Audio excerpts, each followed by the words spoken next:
अस्सलाम वालेकुम नाज़रीन, मैं हूँ सीमा राना। आप देख रहे हैं पीपी न्यूज़। खबर शामिल करते हैं। कराची से तहरीक लब्बैक पाकिस्तान कराची के अमीर मुफ्ती कासिम फखरी जो है डिस्ट्रिक्ट वारंगी प्रेस क्लब में प्रेस कॉन्फ्रेंस से खिताब कर रहे हैं। इस मौके पर इनके हमरा डिस्ट्रिक्ट पट्टी के तमाम उम्मीदवार और MA 233 के शहजादा काशिफ भी मौजूद हैं। उन्होंने खिताब करते हुए कहा,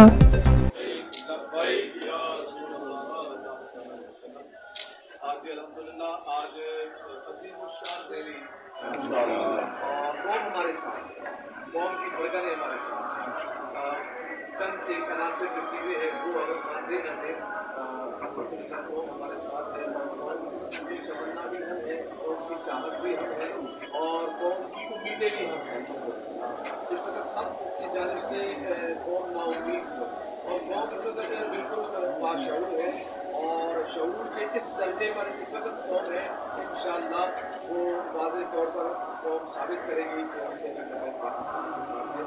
और तहरीक लब्बैक पाकिस्तान में ये भी अल्लाह का फज़ल करम है। आपने देखेंगे कि पूरे सिंध में सबसे ज़्यादा कैंडिडेट्स दिखाया जा रहा है पीपी को, दूसरे नंबर पर नहीं दिखाया जा रहा है, उसमें भी कमी बेशी की जा रही है। वो हकीकत ये है कि हमारे 58 अफराद इसके रहने के और इसी तरीके से हमारे PS के 120 अफराद, ये अफराद कितने जो सबसे ज़्यादा कैंडिडेट अल्हम्दुलिल्लाह से पूरे सिंध में तहरीक लब्बैक पाकिस्तान में उतारे हैं और पूरे पाकिस्तान में पंजाब और बलूचिस्तान और तमाम पूरे पाकिस्तान में अल्हम्दुलिल्लाह सबसे ज़्यादा कैंडिडेट तहरीक लब्बैक पाकिस्तान में उतारे हैं, जो इस बात की अलामत है कि अल्लाह के करम से हमारे पाकिस्तान के किसी भी हल्के में जाएंगे आपको तहरीक लब्बैक पाकिस्तान के हम आपका शुक्रिया अदा करते हैं।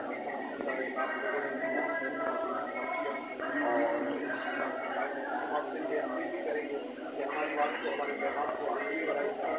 हमारे बैनर्स को भी उतारा जा रहा है, हमारे पोस्टर को भी उतारा जा रहा है और कुछ बदमाशियों जैसे इंतज़ाम है, इंतज़ाम को काम करने के लिए हमारे लोगों को कंपेन भी करने दिया जा रहा है। और खुसूसी report Ghulam Murtaza, Rab Nawaz Khan, Mohammad Ahmed news, cameraman Mohammad Hasan Rajput, PPP news.